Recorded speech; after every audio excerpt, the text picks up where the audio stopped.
नमस्कार। स्वागत है आप सभी का आपके अपने YouTube channel Vidya Bharati maths पर। आज के इस वीडियो में हम कक्षा 10वीं गणित के अध्याय 2 बहुपद के इस वीडियो में बहुपद के बारे में सामान्य जानकारी या इसकी भूमिकाओं के बारे में समझेंगे, ताकि आपको इस अध्याय 2 को हल करने में किसी प्रकार का कोई कठिनाई नहीं आए। तो चलिए इस वीडियो को हम शुरू करते हैं और ये वीडियो को देखकर आप इस अध्याय को बहुत सरल तरीके से समझ पाएंगे। चलिए वीडियो को शुरू करते हैं। सबसे पहले अपने को जानकारी होना चाहिए कि बहुपद होता क्या है। तो बहुपद की परिभाषा होती है एक चर वाले ऐसे बीजीय व्यंजक जिनके चर की घात पूर्ण संख्या हो। मतलब चर के ऊपर कौन सी घात होना चाहिए? पूर्ण संख्या। जैसे उदाहरण के लिए यदि यहाँ पर उदाहरण लिखें अपन, तो उदाहरण क्या क्या हो सकते हैं बहुपद के? तो इसके उदाहरण हो सकते हैं, जैसे मान लीजिए मैंने एक लिखा उदाहरण 6x।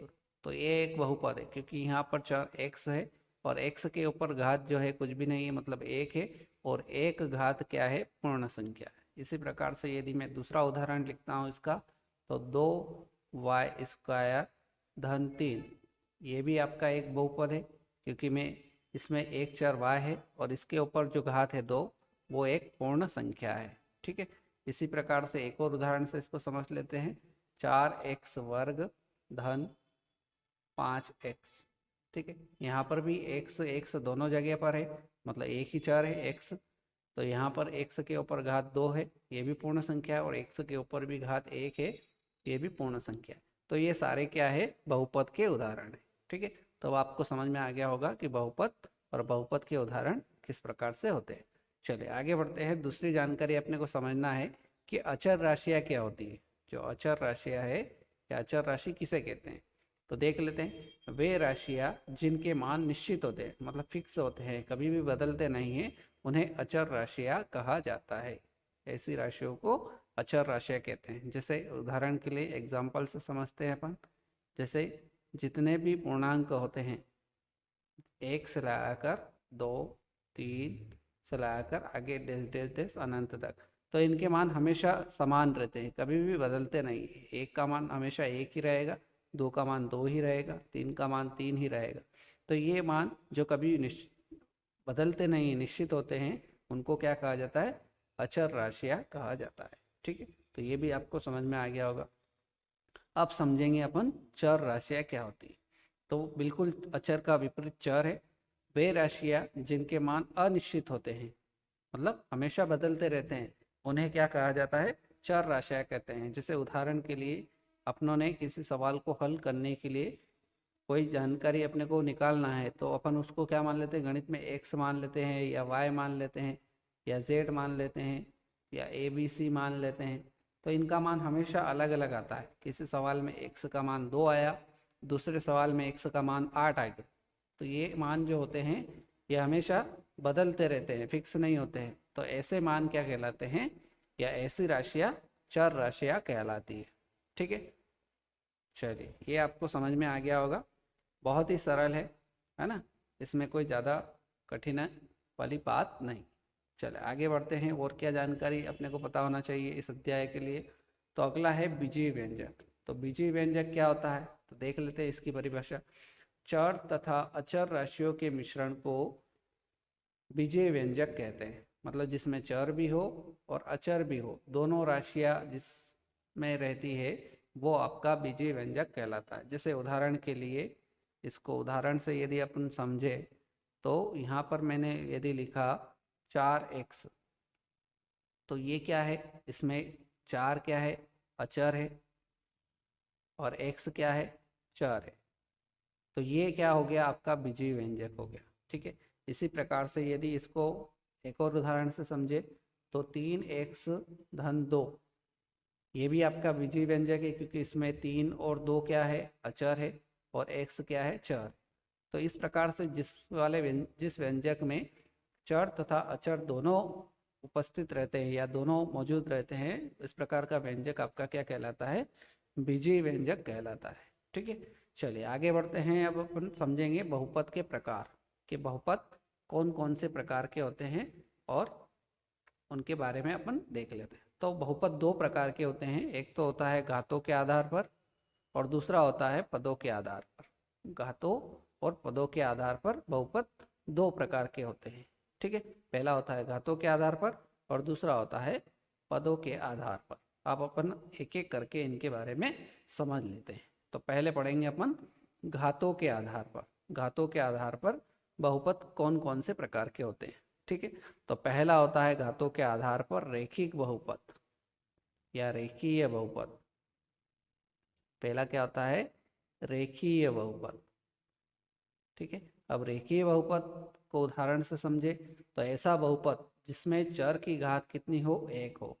तो जैसे मान लीजिए उदाहरण लिखा 6x धन 3, इसमें चर x है और चर की घात कितनी है, एक है।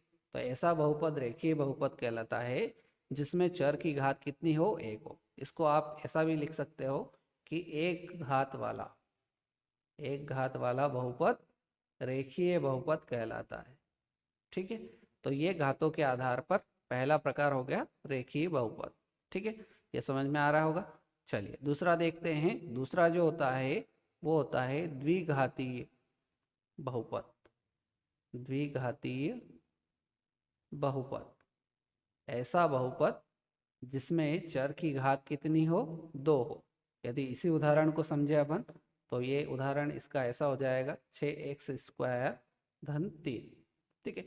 अब यहाँ चर है x, इसकी घात कितनी हो जाएगी, दो हो जाएगी, क्योंकि द्विघाती नाम से स्पष्ट है।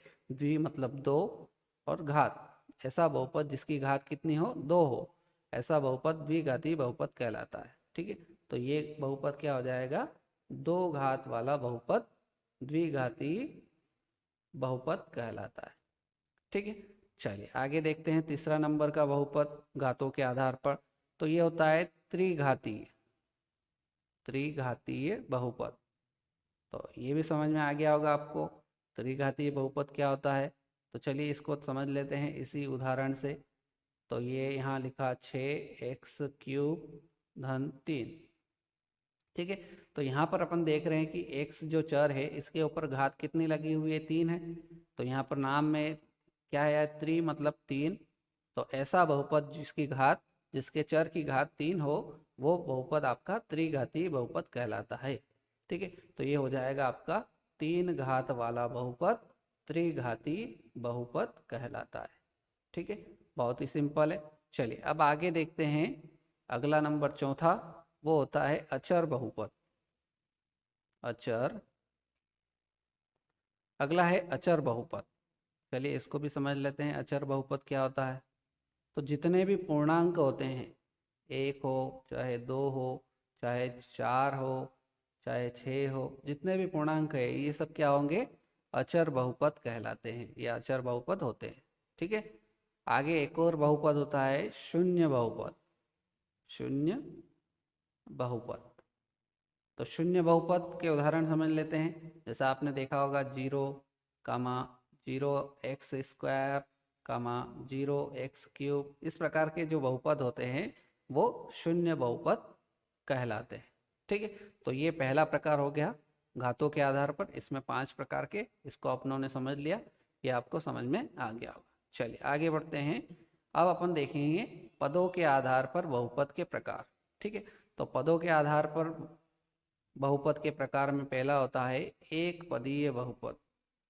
एक पदीय बहुपद, ऐसा बहुपद जिसमें क्या हो, केवल एक ही पद हो, है ना, एक से अधिक पद नहीं हो, ऐसा बहुपद क्या कहलाएगा, एक पदीय बहुपद कहलाएगा। जैसे मान लीजिए उदाहरण के लिए 2x लिखा है, तो इसमें 2x क्या है, केवल एक ही पद है, क्योंकि इसके प्लस माइनस कोई चिन्ह नहीं दिख रहा है ना, इसके आगे कोई और दूसरा पद नहीं, ये केवल एक ही पद है, ठीक है। इसलिए ये क्या कहलाएगा, एक पदीय बहुपद कहलाएगा, ठीक है। अब दूसरा देखते हैं इसमें द्विपदीय बहुपद। तो अगला प्रकार है इसका द्विपदीय बहुपद।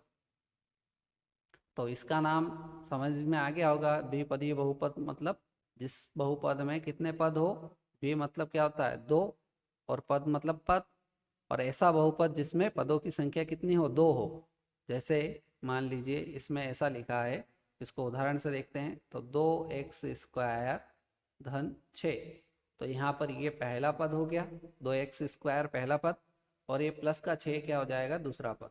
तो इसमें टोटल पदों की संख्या कितनी हो गई, 2। इसलिए ये कौन सा बहुपद हो जाएगा, द्विपदीय बहुपद हो जाएगा। ठीक है, तो ये आपका दूसरा प्रकार हो गया द्विपदीय बहुपद।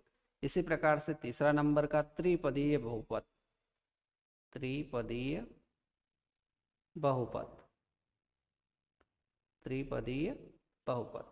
अब इसमें क्या होता है, तो इसमें पदों की संख्या कितनी हो जाएगी, 3 हो जाएगी। तो 3x² धन 3x धन 6। तो 3x² ये पहला पद, 3x ये दूसरा पद, और प्लस का 6 ये तीसरा पद। ठीक, तो इसमें टोटल पदों की संख्या कितनी हो गई, 3 हो गई। इसलिए कौन सा बहुपद हो जाएगा, त्रिपदीय बहुपद हो जाएगा। ठीक है, तो अपनों ने क्या देखा, बहुपद दो प्रकार के होते हैं, एक तो होता है घातों के आधार पर और दूसरा होता है पदों के आधार पर, और दोनों को अपनों ने समझ लिया। चलिए आगे बढ़ते हैं।